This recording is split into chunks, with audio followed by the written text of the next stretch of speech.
Good morning friends, welcome to all of you who are watching this video. आज 19 मार्च 2021 का shift 1 का RRB NTPC phase 5 का math analysis करेंगे। जो भी क्वेश्चंस होंगे सभी क्वेश्चंस रियल क्वेश्चंस ही होंगे और 20 प्लस क्वेश्चंस मतलब 20 से अधिक क्वेश्चंस इस वीडियो में हम कवर करने वाले हैं शॉर्टकट और उसका बेसिक कंसेप्ट के साथ। तो ज्यादा शॉर्टकट यूज करेंगे, एनालिसिस कर रहे हैं। तो क्वेश्चन नंबर फर्स्ट देखिए, tan थीटा 40/9 है तो cosec थीटा का मान क्या होगा। आप जानते हैं कि tan थीटा का मतलब होता है क्या, tan थीटा का मतलब होता है लंब बटे आधार यानी कि p/b। इस प्रकार से आप बोलते होंगे, यानी कि लंब कितना है 40, आधार कितना है 9, तो कर्ण कितना हो जाएगा, कर्ण हो जाएगा √p का स्क्वायर प्लस b का स्क्वायर। आप निकालेंगे तो यहाँ पर से क्लियरली आपको पता चल जाएगा। ट्रिपलेट भी जानते होंगे कि 9 40 41 होता है। अगर जो आपको ध्यान होगा तो आप डायरेक्ट इस प्रकार से 9 40 तो कर्ण कितना होगा 41। और कौशिक थीटा का मतलब क्या होता है, ये साइन थीटा का उल्टा होता है। साइन थीटा मतलब लंब बटे कर्ण p/h, तो कौशिक थीटा मतलब कर्ण बटे लंब। कर्ण आपके प्रश्न में 41 हो गया, लंब कितना है, लंब है 40, तो यहाँ पर लिख देंगे 41/40 आपके प्रश्न का फाइनल आंसर होगा। क्वेश्चन नंबर देखिए सेकेंड, 11 पे पावर 9 प्लस 7 को 10 से भाग देने पर शेषफल रिमाइंडर क्या होगा जो पूछ रहा है। तो देखिए 11 में 10 से भाग देंगे तो एक शेष बचेगा, तो 1 पे पावर कितना हो जाएगा 9 प्लस 7 में 10 से भाग देंगे तो शेषफल निगेटिव में बचेगा ना -3, तो यहाँ पर शेषफल -3 लिखा हमने बटा 10। अब आप जानते हैं 1 पे पावर कुछ भी रहता है तो उसका मान 1 होता है, कहने का मतलब 1 और ये -3/10, तो 1 -3 कितना होगा -2, यानी कि शेषफल कितना हो गया -2। लेकिन शेषफल कभी भी ऋणात्मक में नहीं होता है, रिमाइंडर इज नॉट नेगेटिव। तो आप जानते हैं इसे 10 में से 2 घटा देंगे मतलब शेषफल आपका कितना हो जाएगा 8, मतलब फाइनल आंसर होगा 8। शेषफल आपका इस प्रश्न का आंसर हो जाएगा 8। क्वेश्चन नंबर 2 के बाद देखिए 3 नंबर क्वेश्चन नंबर देखिए third, sin theta plus cos theta बराबर √5/2, तो sin theta minus cos theta का मान पूछ रहा है। तो ऐसे प्रश्न को आप शॉर्टकट जानते होंगे, इतना बराबर हम x मान लेते हैं तो क्या करते हैं, sin थीटा का कोफिशिएंट 1 है, cos थीटा का भी कोफिशिएंट 1 है, आपको क्लियरली दिख रहा होगा, मतलब 1 का स्क्वायर प्लस 1 का स्क्वायर और इधर √5y2 का स्क्वायर और प्लस ये x का स्क्वायर। हमने पहले बहुत बार ऐसे बताया हुआ है, बेसिक कंसेप्ट से ही बनाएगा, कोई फार्मूला वगैरह आपको याद करने की आवश्यकता नहीं है। यहाँ पर से 1 और 1 कितना हो जाएगा 2, और ये कितना √5/2 का स्क्वायर करेंगे तो 5/4 होगा, इस तरफ आएगा तो -5/4 इसे लिख देंगे बराबर x का स्क्वायर। अब यहाँ हल कर देंगे तो 4 दूनी 8 में से 5 जाएगा तो कितना होगा 3/4, या आप नीचे भी लिख सकते हैं कि x का मान हो जाएगा रूट के अंदर में कितना 8 में से 5 जाएगा तो 3/4, तो आप डायरेक्ट बोल सकते हैं कि √3/2 आपके प्रश्न का आंसर होगा, वो भी प्लस माइनस में। क्वेश्चन नंबर ये आपका था कितना थर्ड। अब देखिए फोर्थ नंबर क्वेश्चन। ऐसे क्वेश्चन का सिंपल होता है, 32 में 2 से भाग देंगे तो 16, 16 में 2 से भाग देंगे तो 8, 8 में 2 से भाग देंगे तो 4, 4 में 2 से भाग देंगे तो 2, मतलब आपके प्रश्न का आंसर कितना हो जाएगा 2। या आप ऐसे भी बना सकते हैं 32 गुना 1/2 गुना 1/2, ये कितना बार लिखेंगे 4 बार लिखेंगे तो 2 दूनी 4 दूनी 8 दूनी 16, नीचे पूरा इतना कितना हो गया 16, तो 16 दूनी 32 आपके प्रश्न का आंसर हो जाएगा। क्वेश्चन नंबर देखिए 5, किसी वस्तु को 55 रुपए में खरीदते हैं और 57.5 में बेचते हैं तो कितना % का लाभ या हानि होगा। तो क्लियरली दिख रहा है कि 2.5 रुपया का यहाँ पर से आपका प्रॉफिट हो रहा है, तो प्रतिशत लाभ निकलेगा। 2.5 रुपया का लाभ हो रहा है कितना पर 55 पर, और परसेंटेज निकालने के लिए 100 से गुना करते हैं, तो दशमलव हम पहले हटा देते हैं तो नीचे 1 जीरो हो जाएगा, यहाँ 1 जीरो से 1 जीरो कैंसिल कर दीजिए, 11×5 = 55 और यहाँ पर से 2×5 = 10, तो 25 दूनी 50/11, 50/11% क्या हो गया लाभ। अगर जो पूर्णांक में भी कर सकते हैं तो 11 × 44 और 6 मतलब 4.6/11, 11 × 44 6 50 हो जाता है, इतना % लाभ आपके प्रश्न का आंसर हो जाएगा। क्वेश्चन नंबर देखिए 5 के बाद 6 नंबर क्वेश्चन नंबर देखिए 6, HCF ऑफ 15/18, 20/14 एंड 25/16। तो जब भी आपका फ्रैक्शन का HCF निकालना रहे तो उससे कैंसिल होता है तो कैंसिल कर लीजिए, मतलब काट छाट हो रहा है तो कर लीजिए। तो यहाँ पर से 5 × 15 और 6 × 18, 10 दूनी 20 और 7 दूनी 14, ये कैंसिल नहीं होगा, मतलब 5/6, 10/7 और 25/16। एक्चुअल में आपको निकालने बोला था इतना का HCF, तो HCF निकालना है तो 5, 10 और 25, अंश का क्या निकालते हैं HCF, तो अंश का HCF 5, 10, 25 का HCF 5 हो जाएगा, क्योंकि आपको पता होगा हाईएस्ट कॉमन फैक्टर 5 है, और 6, 7, 16 का LCM कितना होगा, तो 6 और 16 दोनों में कॉमन फैक्टर क्या है, यहाँ पर 16 को हम लिख सकते हैं 2 गुना 3 और इसे 2 गुना 8 इस प्रकार से। तो सबसे पहले तो 2 हम ले लेते हैं, उसके बाद 3 भी ले लेंगे और ये 7 भी ले लेंगे और 8 भी ले लेंगे। इतना आपका हो जाएगा इसका एलसीएम, मतलब गुना भी कर सकते हैं। तो कितना हो जाएगा 7 या 21, 21 और 60 से 168 दूनी, मतलब 5/168 गुना 2, तो 8 दूनी 16 और 16 दूनी 32 से 33, मतलब 5/336 आपके प्रश्न का फाइनल आंसर होगा। ये देखिए एचसीएफ निकालना है 87, 57, 77, 41 का। तो हाईएस्ट कॉमन फैक्टर 41 है, जो आपको पता होगा कि ये प्राइम नंबर है, और जहां भी प्राइम नंबर रहता है तो इसका 1 और 41, मतलब इसका 2 ही होगा इसका गुणनखंड। तो सभी का कॉमन फैक्टर में तो 1 शामिल है ही, मतलब इसका एचसीएफ कितना हो जाएगा 1। हाईएस्ट कॉमन फैक्टर इसका हो जाएगा 1। तो क्वेश्चन नंबर ये बहुत ही इजी था 7 नंबर। अब देखिए क्वेश्चन नंबर 8। क्वेश्चन नंबर देखिए 8, 2000 में क्या जोड़े कि वह पूर्ण वर्ग संख्या बन जाए। दैट मींस कहने का नंबर परफेक्ट स्क्वायर। कौन सी संख्या हम 2000 में जोड़े कि वह परफेक्ट स्क्वायर हो जाए। तो ऐसे प्रश्न का एक तो आप लॉजिकली बना सकते हैं कि आप बाय ऑप्शन टेस्ट कर सकते हैं, दूसरा तरीका बाय बेसिक। तो बेसिक है कि 2000 का आपको क्या निकालना होगा, वर्गमूल। तो 2000 का वर्गमूल निकालेंगे तो सबसे पहले जोड़ा लगाते हैं और यहाँ पर से 4 बार में लगाएंगे तो 4 चौके 16 हो रहा है, और यहाँ 4 4 8 होता है, यहाँ 4 चौके 16 लिखेंगे, 4 यहाँ डबल 0 मतलब एक जोड़ा उतारते हैं, आपको पता होगा। अब यहाँ पर लगाएंगे तो 4 बार में 8 चौके 32 कम हो रहा है, तो 5 बार लगाएंगे, मतलब 5 5 25, तो 5 बार लगा रहे हैं तो कितना हो रहा है 5 5 25, यहाँ 25 के 5 लिखेंगे, बाकी 2 8 5 40, 2 42, यहाँ 85 5 90 हो जाएगा। और ये आपको जितना बार लग रहा था उससे ज्यादा बार लगाना है, आपको पता होगा जब जोड़ा जाए तब, मतलब उल्टा घटा देंगे तो कितना 25 हो गया। यानी कि आप 2000 में 25 जोड़ेंगे तो ये पूर्ण वर्ग संख्या हो जाएगा। तो आपका आंसर कितना हो जाएगा 25 जोड़ने पर, 25 जोड़ने पर आपका आंसर हो जाएगा। यहाँ पर आंसर कितना हो जाएगा 25 जोड़ने पर। नहीं विश्वास है तो 20 25 इतना लिखिए, ये किसका वर्ग है तो ये 45 का वर्ग होता है। ये आपका फाइनल आंसर होगा। क्वेश्चन नंबर देखिए 8 के बाद 9th नंबर क्वेश्चन नंबर देखिए 9, 0.000845 में से क्या घटाएं कि यह पूर्ण वर्ग संख्या हो जाए। तो ये आपको पता होगा 845 के करीब वाला कौन सा संख्या पूर्ण वर्ग संख्या, तो 841। 841 किसका होता है, तो 841 होता है 29 का स्क्वायर। कहने का मतलब अगर जो यहाँ पर 841 रहता तो आपका पूर्ण वर्ग हो जाता, और इधर 1 2 3 0 मतलब इतना रहता तो पूर्ण वर्ग संख्या हो जाता। ये किसका होता है आपको पता है, ये होता है 29 का। इस कारण से तो इसमें से आपको कितना घटाना होगा, घटा दीजिए। कहने का मतलब 0 पॉइंट यहाँ 5 में से एक जाएगा तो 4 और 5 0 हो जाएगा, यानी कि 0.50 और 4 इतना हम अगर जो इसमें से घटा देंगे तो आपका ये हो जाएगा, क्या हो जाएगा पूर्ण वर्ग संख्या। तो आपका आंसर होगा इतना घटाने पर। आपको समझ में आया होगा, बहुत ही इजी क्वेश्चन है। क्वेश्चन नंबर देखिए 10, ये आपका सिंपल एक फॉर्मूला होता है PA इंटू PB, यहाँ लिख भी देते हैं PA इंटू PB बराबर क्या होता है PC into PD, PC into PD। अब आपको पता होगा PD हमें CD निकालना है, तो यहाँ पर इसे x मान लेते हैं समझने के लिए। तो देखिए PA कहने का मतलब 12 और 6 18, दैट मींस 12 प्लस 6 लिख सकते हैं गुना PB कहने का मतलब कितना 12, और PC कहने का मतलब 8 और x, यानी कि x प्लस 8 या 8 प्लस x लिखिए, बात बराबर है PD कहने का मतलब 8। अब इसे हल कीजिए तो 12 6 18 हो गया ना, 12 6 18, 18 गुना 12 बराबर x प्लस 8 गुना 8, यहाँ से 4 दूनी 8 4 तिया 12, और 2 से ये 2 से कैंसिल कर सकते हैं, 2 9 18, तो 9 तिया 27 बराबर x प्लस 8। 8 में कितना जोड़े कि 27 हो जाए, या 27 में से 8 घटा दीजिए, वही चीज हुआ ना। तो 27 में से 8 घटाइएगा तो कितना हो जाएगा 19, मतलब आपका आंसर कितना है इस प्रश्न का, ये 19। तो क्वेश्चन नंबर ये 10 का आंसर हो गया 19। अब देखिए क्वेश्चन नंबर 11। क्वेश्चन नंबर देखिए 11, ये बोल रहा है कि ए और बी किसी काम को 10 दिन में पूरा कर सकते हैं, और उनके कार्य करने की क्षमता का अनुपात दिया है, ए और बी का क्षमता दिया है 2:1।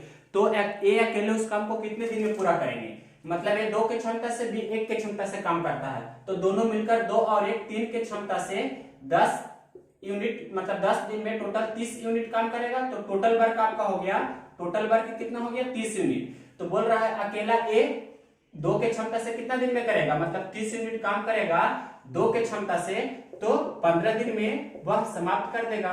ये आपके प्रश्न का आंसर हो जाएगा। क्वेश्चन नंबर ये 11 था, देखिए यही बता रहे हैं क्वेश्चन नंबर 12। ये क्वेश्चन बोल रहा है कि यदि तीन संख्याओं का अनुपात 1, 3, 4 है, मतलब तीन संख्या है, पहली संख्या है, दूसरी संख्या है और यहाँ तीसरी संख्या है, तीनों संख्या का अनुपात है 1:3:4, इस प्रकार से दिया गया है आपके प्रश्न में, और उनके वर्गों का योग 2106 है, तो सबसे बड़ी संख्या बताइए।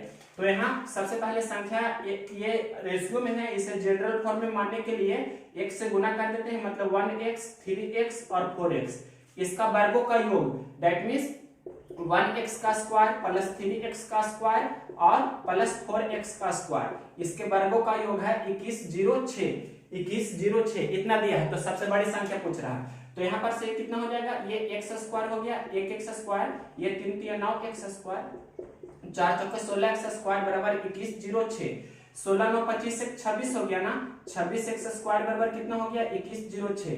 अब 26 से इसमें भाग दे दीजिए, तो यहाँ पर से 26 का टेबल पढ़ेंगे तो 26 दहे 260, 26 अठी 208, 26 अठी होता है, या गुना करके भी आप देख सकते हैं इस प्रकार से। तो 8 6 48 का बाकी 4 8 2 16 4 20, 26 गुना 8 208 होता है। तो हम 8 बार यहाँ लगा रहे हैं, तो 2 शेष बचेगा ना, 2 शेष बचेगा, फिर 2 और 6, 26 से कम 26 एक बार में लग जाएगा। कहने का मतलब 26 में 81 से गुना करेंगे तो 2106 हो जाएगा। तो x स्क्वायर बराबर कितना हो गया, x स्क्वायर बराबर 81 हुआ, तो x बराबर कितना हो गया √81, कहने का मतलब x का मान कितना हो गया 9, x का मान 9 हो गया। तो सबसे बड़ी संख्या तो 4x है ना, तो 4 गुना 9, कहने का मतलब 9 चौके 36 आपके प्रश्न का आंसर हो जाएगा। क्वेश्चन नंबर ये 12 था, अगर पूछता सबसे छोटी संख्या तो 9 गुना 1 मतलब 9 हो जाता, दूसरी संख्या पूछता तो 27 आंसर होता। क्वेश्चन नंबर 12 के बाद देखिए 13 नंबर क्वेश्चन नंबर 13 बोल रहा है कि पेट्रोल और अल्कोहल के 3 लीटर शुद्ध विलयन में 13 लीटर अल्कोहल मिलाया जाता है, तो नए विलयन में अल्कोहल का परसेंटेज बताइए। मतलब विलयन में अल्कोहल कितना परसेंट है जो पूछ रहा है, तो अल्कोहल कितना है विलयन में, अल्कोहल है 13 लीटर, मतलब अल्कोहल मिलाया जा रहा है, 13 लीटर अल्कोहल मिलाया जा रहा है, और टोटल पहले 3 लीटर था, 13 और मिला रहे हैं, तो 3 + 13 हो गया टोटल गुना 100, इसे हल करेंगे मतलब हो जाएगा 13 और 3 16 ये हो गया, और गुना 100, इसे हल कर दीजिए तो 4 चौके 16, 25 चौके 100, तो 25 गुना 13 करेंगे, 4 से भाग दे देंगे, तो 25 3 75, बाकी 7, 25 एकम 25 7 32, 325/4, ये 4 8 32, 81.1/4, या 1/4 को आप 2.5 भी लिख सकते हैं।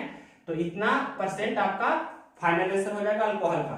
क्वेश्चन नंबर ये 13 था, यही बता रहे हैं क्वेश्चन नंबर 14।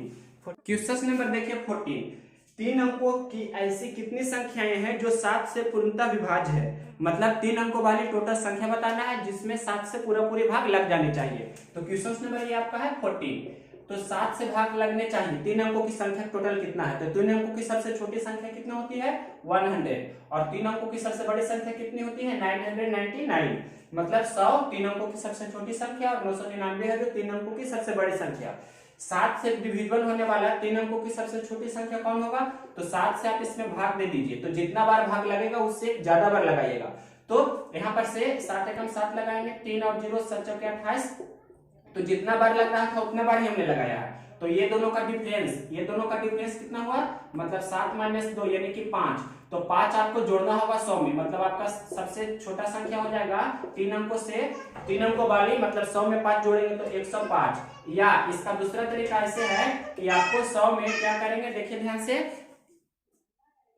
यहाँ पर आप ऐसे कर सकते हैं, 100 में आप 7 से भाग देंगे तो कितना बार लग रहा है 7, यहाँ पर 14 बार में लग रहा है ना, तो 15 बार लगा देंगे, तो 15 से 75 से और उल्टा घटा देंगे, तो इस प्रकार से मतलब जितना बार लग रहा है उससे ज्यादा बार लगाएंगे।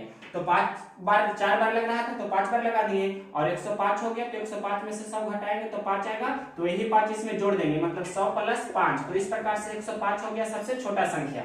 और सबसे बड़ा संख्या निकालने के लिए 999 में आप भाग दीजिए, तो 9 इस प्रकार से आएगा आपका 7 चौके 28, और यहाँ पर से 1 और 9 7 दूनी 14, तो कितना 14, मतलब 19 में से 14 घटाएंगे तो 5 शेष बचेगा, तो 999 में से 5 घटाइएगा तो 994 होगा, जो सबसे बड़ी संख्या होगा। दैट मींस आप समझ गए होंगे कि सबसे छोटा संख्या कितना हो गया है 105, उसके बाद इसमें 7 जोड़ेंगे तो 112, इसी प्रकार से कंटिन्यू रहेगा, और लास्ट संख्या कितना होगा तो 994। तो ये है 7 से कटने वाली सबसे छोटी संख्या 105 3 अंकों वाली, और दूसरी संख्या है 3 अंकों वाली 112, और अंतिम संख्या है 994। तो टोटल कितना है, तो लास्ट माइनस फर्स्ट बटे कॉमन डिफरेंस प्लस 1 ये होता है, यानी कि 994 में से आप घटाइए कितना 105 और 7 का गैपिंग है ना, तो 7 से भाग दीजिए और 1 जोड़ दीजिए, तो 14 में से 5 जाएगा तो 9 होगा, 8 में से 0 जाएगा तो 8 होगा, 9 में से 1 जाएगा तो 8 होगा और 7 से भाग दीजिए प्लस 1। यहाँ पर से 7 से भाग लगाइएगा तो 7 एकम 7, 1 और 8 7 दूनी 14, 4 और 9 7 7 49, तो 127 में 1 जोड़िएगा तो कितना आंसर हो जाएगा आपका 128। यही आपके प्रश्न का आंसर है। सिंपल क्वेश्चन था, क्वेश्चन नंबर ये था 14, इसको पूरा डीपली बेसिक से हमने समझाया, शॉर्टकट भी होता है आप जानते होंगे। 14 के बाद देखिए 15 नंबर क्वेश्चंस।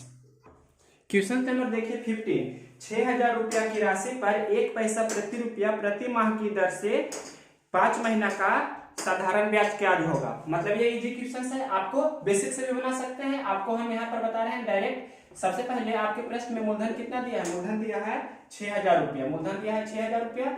अब रेट देखिए, रेट आपको निकालना है, रेट दिया है 1 पैसा प्रति रुपया, यानी कि 1 रुपया पर 1 पैसा ब्याज है, यानी कि 1 पैसा ब्याज है, 1 पैसा ब्याज है 1 रुपया पर। तो इसे हम ऐसे लिख सकते हैं कि 1 बटा ये पैसा में, तो इसे भी पैसा में लिख देते हैं, परसेंटेज के लिए 100 से गुना करते हैं, मतलब इतना परसेंट हो जाएगा। कहने का मतलब 1%, तो 1% हो गया मासिक ना, 1% हो गया आपका मासिक। हमें वार्षिक चाहिए तो 12 से गुना कर देंगे तो ये हो जाएगा 12% वार्षिक। अब इसके बाद देखिए आपका क्वेश्चंस में कुछ नहीं रहा, टाइम आपको सिर्फ दिया गया है कितना 5 महीना, 5 महीना आपका टाइम दिया गया है, तो वर्ष में कर देंगे तो 5 बटा 12 वर्ष हो जाएगा। अब आप जानते हैं साधारण ब्याज बराबर मूलधन गुना दर बटा 100 गुना समय। तो मूलधन कितना दिया है, मूलधन दिया है 6000 और यहाँ पर ये कितना है 12 बटा 100 लिख सकते हैं और 5 बटा 12 हल कर देंगे तो 12 से 12 2 जीरो से 2 जीरो कैंसिल हो जाएगा ना, तो 60 बचे 300, मतलब 300 रुपया आपका हो जाएगा इस प्रश्न का आंसर। नेक्स्ट दूसरा मतलब जो तरीका होता है बेस्ट, वो भी आपको आना चाहिए। क्वेश्चंस में है कि 6000 रुपया की राशि पर 1 पैसा प्रति रुपया प्रति महीना ब्याज है, यानी कि 1 रुपया का ब्याज, एक प्रश्न में लिखा है 1 पैसा प्रति रुपया, यानी कि यहां लिख रहे हैं इस प्रकार से कि 1 रुपया ब्याज है, 1 रुपया ब्याज है, या 1 रुपया पर ब्याज है 1 पैसा 1 महीना के लिए, 1 रुपया पर ब्याज है कितना 1 पैसा, 1 रुपया पर ब्याज है 1 पैसा, ये 1 माह का, ये आपका है जो 1 महीना का है। 1 रुपया पर ब्याज है 1 पैसा, 1 रुपया पर ब्याज है 1 पैसा, तो यहाँ पर कितना प्रश्न में लिखा है 6000 रुपया, तो 6000 रुपया का ब्याज कितना होगा 6000 पैसा, ये भी आपका 1 माह का। तो आपको 6000 पैसा को लिख सकते हैं, 6000 पैसा कहने का मतलब कितना 100 से भाग दे देंगे तो 2 जीरो कैसे, यानी कि 60 रुपया। तो 6000 रुपया ब्याज है 1 महीना का कितना 60 रुपया, तो 6000 रुपया का ही 6000 रुपया का यहाँ पर 5 महीना का ब्याज कितना होगा, 5 महीना का ब्याज होगा 60 गुना 5, कहने का मतलब 300 रुपया। आप ऐसे भी बना सकते हैं, यानी कि 1 रुपया का ब्याज 1 पैसा है 1 महीने के लिए, तो 6000 रुपया का ये आपका कितना हो जाएगा 1 गुना 6000, यानी कि 6000 पैसा, तो रुपया बोलेंगे तो 60 रुपया, यानी कि 6000 रुपया का 1 महीना का ब्याज कितना हुआ 60 रुपया, तो 5 महीना का 500, 60 गुना 5 यानी कि 300 रुपया हो जाएगा, 60 पचे 300, इस प्रकार से कर सकते हैं, ये आपका आंसर हो गया। या ऐसे भी बना सकते हैं। क्वेश्चन नंबर ये था 15। इसके बाद देखिए 16 नंबर क्वेश्चन। 16 नंबर क्वेश्चन देखिए, ये आपको दिया गया है सिंप्लीफिकेशन, तो इसे हल करना भी बहुत ईजी है। यहाँ पर नीचे में हो जाएगा एलसीएम में आप लिख सकते हैं √3 + 1 × √3 - 1, क्रॉस मल्टीप्लिकेशन करेंगे तो √3 - 1 का हो जाएगा होल स्क्वायर, और प्लस इधर क्रॉस मल्टीप्लिकेशन करेंगे तो √3 + 1 का होल स्क्वायर। यहाँ देखिए हम क्या यूज करेंगे a + b का होल स्क्वायर, या a - b का whole square plus a + b का होल स्क्वायर का फार्मूला होता है 2 × a² + b², और दूसरा यूज करेंगे a² - b² बराबर a + b × a - b, या आप उल्टा भी लिख सकते हैं कि a + b × a - b बराबर होता है a² - b²। ये दोनों का यूज कर रहे हैं, इसका यूज अंश में कर रहे हैं, तो 2 × a² मतलब √3 का स्क्वायर 3 प्लस b², 1 का स्क्वायर 1, और नीचे √3 का स्क्वायर 3 और -1 का स्क्वायर 1, तो 3 - 1 कहने का मतलब 2 से 2 कैंसिल हो जाएगा, तो 3 + 1 4 आपके प्रश्न का आंसर हो जाएगा। बहुत ही इजी कांसेप्ट है, आपको सिर्फ ये दोनों कांसेप्ट ध्यान रखना है। 16 के बाद देखिए 17 नंबर क्वेश्चन। क्वेश्चन नंबर देखिए 17। चक्रवृद्धि ब्याज साधारण ब्याज का डिफरेंस 16.5 रुपया दिया है, रेट 5%, टाइम 2 वर्ष, तो आपका मूलधन पूछ रहा है। तो इसका बेसिक कंसेप्ट से बता रहे हैं, बेसिक भी आपको आना चाहिए, एक तो फॉर्मूला होता ही है, तो बेसिक जानिए। 5% की दर से 2 वर्ष का सीआई आप जानते हैं ना, 5×5 = 25 और 5×2 = 10, यानी कि 10.25% होगा। और एसआई कितना होगा, तो 5×2 = 10, एसआई बराबर आर गुना टी होता है ना, तो सीधे 10% लिख सकते हैं। तो यहाँ पर से सीआई और एसआई कितना हो गया, सीआई और एसआई हो गया 10.25 में से 10% घटाएंगे तो 0.25% होगा। प्रश्न में दिया है कितना, 16.25। कहने का मतलब इतना परसेंट का वैल्यू 16.5 रुपया दिया है ना, तो 1% का वैल्यू कितना होगा, 16.5 बटा 0.25। अब यहाँ पर से आपको प्रश्न में क्या पूछ रहा है, प्रश्न में पूछ रहा है मूलधन, तो मूलधन का मतलब होता है 100%, तो 100% का वैल्यू कितना होगा, 100% का वैल्यू होगा 16.5 बटा 0.25 गुना 100। इतना ही करना था आपको, तो ये चीज हम यहाँ लिख कर बना रहे हैं डिग्री से 165 बटा या 16.5 बटा 0.25 गुना 100। तो दशमलव हम हटाते हैं, 2 पर 2 0 हो जाएगा, और यहाँ दशमलव हटाते हैं तो नीचे भी 0 हो जाएगा। अब देखिए 25 चौके 100 कैंसिल हो गया ना, यहाँ पर से 5×2 = 10 और 2×2 = 4 और 2 से और भी 5 से कैंसिल कर देते हैं, ये 33 बार में 33 बचे 165 होता है, तो 33×2 = 66 गुना 100, तो 6600 आपके प्रश्न का आंसर हो जाएगा। इसका आप फार्मूला से भी जानते हैं, फार्मूला मेथड क्या होता है, मेथड सेकंड फार्मूला होता है CI माइनस SI बराबर मूलधन का R बटा 100 का होल स्क्वायर। आप इसका भी यूज करके बना सकते हैं, हमने पिछले वीडियो में इसका यही क्वेश्चंस बताया हुआ है। 17 के बाद देखिए 18 नंबर क्वेश्चंस नंबर देखिए 18। ये बोल रहा है कि किसी फर्श की लंबाई एवं चौड़ाई क्रमशः 4.5 एवं 1.5 मीटर है, तो इसे ढकने के लिए न्यूनतम कितनी टाइल्स की आवश्यकता पड़ेगी। मतलब ये मान लीजिए कि आपका आयताकार है, जो आयताकार फर्श है, आयताकार फर्श का लंबाई हो गया 4.5 मीटर, चौड़ाई हो गया 1.5 मीटर, इसमें ये वर्गाकार कितना टाइल्स इस प्रकार से लग सकता है, यही आपसे प्रश्न में पूछा जा रहा है। तो वर्गाकार टाइल्सों की संख्या आपसे प्रश्न में पूछ रहा है, तो टाइल्सों की संख्या किस प्रकार से निकालते हैं, टाइल्सों की संख्या निकालने के लिए आपको फर्श का क्षेत्रफल निकालना होगा, और फर्श का क्षेत्रफल में से आपको डिवाइड करना होगा एक टाइल्स का क्षेत्रफल, एक टाइल्स का क्षेत्रफल।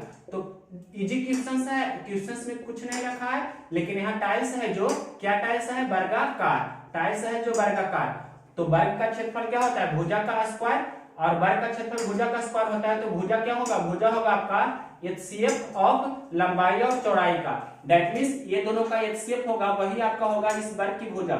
मतलब 1.5 और 4.5 का HCF कितना होगा, 1.5 होगा, तो इस वर्ग की भुजा कितना हो जाएगी, 1.5 सेंटीमीटर, यानी कि नंबर ऑफ टाइल्स कितना हो जाएगा, ये दोनों मतलब फर्श का क्षेत्रफल लंबाई गुना चौड़ाई, दैट मींस 4.5 गुना 1.5, और वर्ग की भुजा हो गई 1.5 सेंटीमीटर, यानी कि 1.5 गुना 1.5 बोल देंगे वर्ग का क्षेत्रफल। अब इसे हल कर देंगे तो 1.5 से 1.5 कैंसिल हो जाएगा, दशमलव हटा सकते हैं, 1 अंक 15×3 = 45, मतलब टोटल नंबर ऑफ 3 वर्गाकार टाइल्स आपके प्रश्न का आंसर हो जाएगा। क्वेश्चन नंबर 18 के बाद देखिए 19 नंबर क्वेश्चंस नंबर देखिए 19। sec theta minus tan theta 3, तो sec theta plus tan theta कितना होगा, ये आपसे पूछ रहा है प्रश्न में। तो आप जानते हैं इसका ये दोनों रेसिप्रोकल होता है, तो ये 3 है, मतलब 3/1 है, तो ये कितना हो जाएगा, 1/3।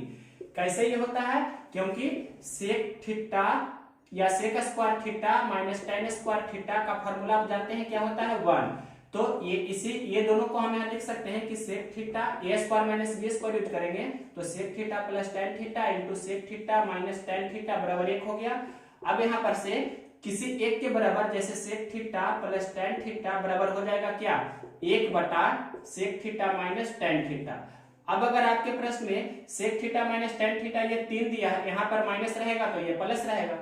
अगर ये आपके प्रश्न में कितना दिया है 3, तो ये हो जाएगा कितना, 1/3। ये 3 दिया है तो ये 1/3 हो जाएगा। ये 5 रहेगा तो ये 1/5। ये अगर जो 6 है तो ये 1/6 हो जाएगा। देखिए क्वेश्चन नंबर 21, 19 के बाद 21, उसके बाद 20 बता रहे हैं। P/Q 9/2, तो P के जगह पर 9 और Q के जगह पर 2 रखिए, मतलब 4 गुना 9 प्लस 7 गुना कितना रखेंगे, 2। यहाँ पर 4 गुना 9 और माइनस 7 गुना 2, तो ये कितना हो जाएगा, 9 चौके 36 और 14, तो 50, और 9 चौके 36 में से 14 घटावेंगे, तो 36 में से 14 घटावेंगे तो कितना हो जाएगा।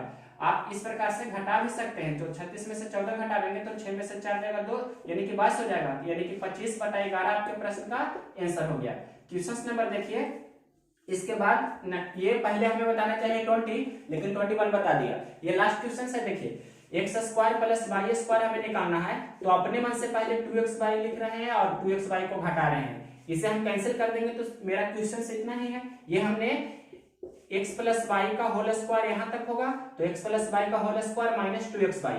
अब x प्लस वाई निकालना इजी है, x प्लस वाई आप निकाल सकते हैं। x प्लस वाई क्या होगा, जो देखिए x प्लस वाई होगा, यहाँ पर हम रफ में निकाल रहे हैं, x प्लस वाई निकाल रहे हैं, तो x प्लस वाई बराबर मतलब दोनों को जोड़ेंगे तो क्या हो जाएगा, आपको अभी बताए थे थोड़ी देर पहले, मतलब नीचे में दोनों का एलसीएम मतलब a square minus B square, तो 2 का स्क्वायर और माइनस रूट 3 का स्क्वायर हो जाएगा, तो 2 का स्क्वायर 4 माइनस रूट 3 का स्क्वायर 3, यानी कि नीचे में 1 हो जाएगा, ऊपर में 2 इंटू ए स्क्वायर प्लस बी स्क्वायर, तो 2 का स्क्वायर 4 और प्लस रूट 3 का स्क्वायर 3, तो यहाँ पर से 4 3 7 दूनी 14, यानी कि x प्लस वाई का मान कितना हो गया 14।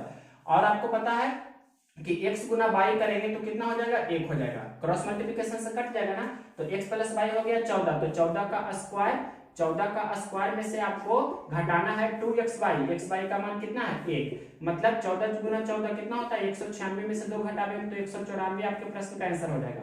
तो 21 तक हमने बताया है, तो बोले थे कि 20 प्लस क्वेश्चन है। नेक्स्ट वीडियो होगा जो आपका शिफ्ट 2 वाला होगा, 19 मार्च 2021 का शिफ्ट 2 का। अगर यह वीडियो पसंद है तो इसे लाइक करें और शेयर करें, मेरे चैनल को सब्सक्राइब करें।